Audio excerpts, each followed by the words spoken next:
This video presents an integrated care case with legal, ethical, and professional implications. There are two clinicians involved in this case.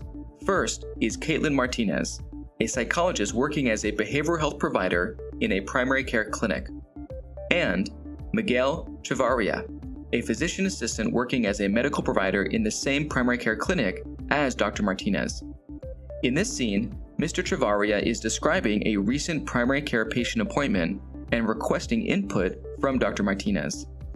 The topics introduced in this case include confidentiality, scope of practice, informed consent, No Surprises Act, risk management, and open notes.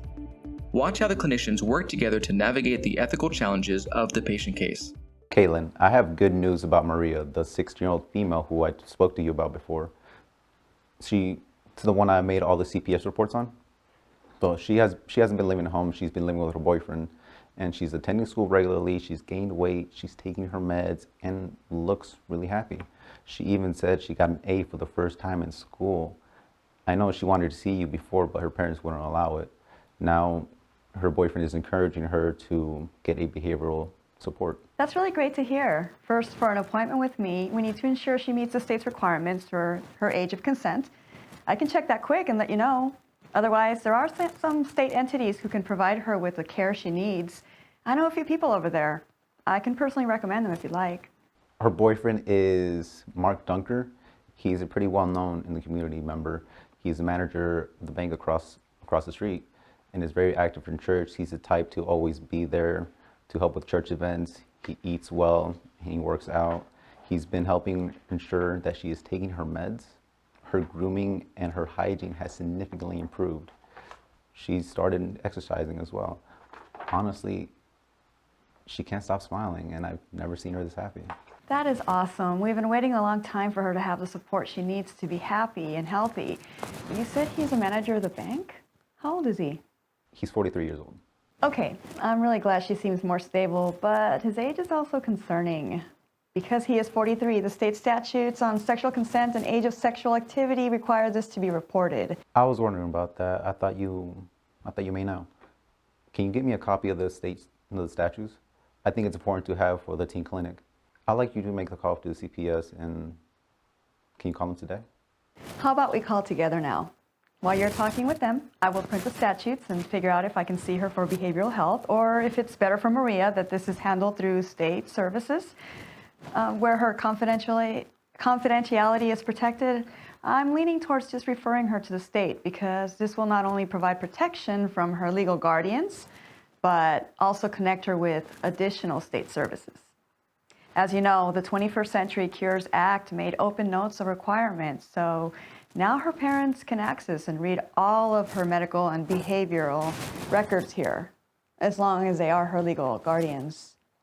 That's a good idea, Caitlin. I agree with that. Referrals may provide more protection for Maria.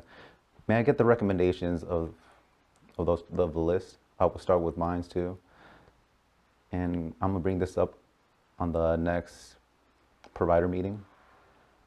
It's best to know about consent and open notes.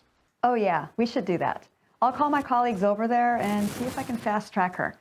I'll also print out extra copies of the statutes and age of consent for sexual activity, behavioral health services, medical services, and reproductive health.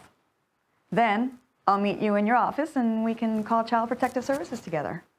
Let's review the integrated care legal, ethical, and professional concerns of this brief encounter. The medical provider, Miguel Chavarria, requested the consult of the behavioral health provider, Dr. Caitlin Martinez, a clinical psychologist, regarding a patient in the teen clinic. In this scenario, the areas of concern are state-mandated reporting and consent laws, behavioral health provider scope of practice, and federal requirements, specifically 21st Century Cures Act made open notes. As integrated care team members, we need to assist each other with improved understanding and knowledge of state and federal laws and how they impact integrated care. Often, state and federal laws conflict, and we may have times where one provider is able to legally provide care and another team member may not be able to. Hence, understanding age of consent for both your state and your various team members is essential. Offering case reviews and simulations in practice are effective tools to enhance skills and keep up to date of practice and legislative changes. In this scenario, both providers work together cohesively to provide efficient integrated care case management and care coordination. A review of legal, ethical, and professional considerations can be accomplished through a multi-lens approach. The 4 underlying principles of professional codes of ethics are helpful lenses to accomplish this. First, autonomy or respect for person, acknowledging a person's right to make choices and views and to take actions based on personal values and beliefs. The goal is to promote the independence of those we serve and not take any actions that would increase their dependence on us. Second, justice is the requirement to treat others equitably, distribute benefits and burdens fairly. The obligation here is to afford all individuals the opportunity for equal access to the same high-quality treatment. Third, non-maleficence, or do no harm, is the obligation to not inflict harm intentionally. In medical ethics, the guiding maxim is to first do no harm. And fourth, beneficence, or do good, is to ensure we provide benefits to persons and contribute to their welfare. This refers to an action done for the benefit of others. This is our duty to do good and help others. Now, let's apply the 4 underlying principles to the present case. First, respect for persons' autonomy. By providing the state referral, this integrated care team demonstrated respect for Maria's autonomy and well-being. Second, justice. This encounter demonstrates equitable care that is consistent with federal and state laws. Third, non-maleficence.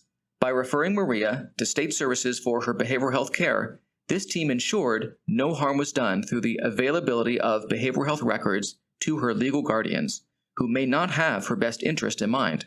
Also, by following state-mandated reporting laws, the integrated care team ensured to do no harm. And fourth, beneficence. The integrated care team kept Maria's well-being in mind throughout all phases of care delivery. They ensured that her welfare was protected both in the short and long term.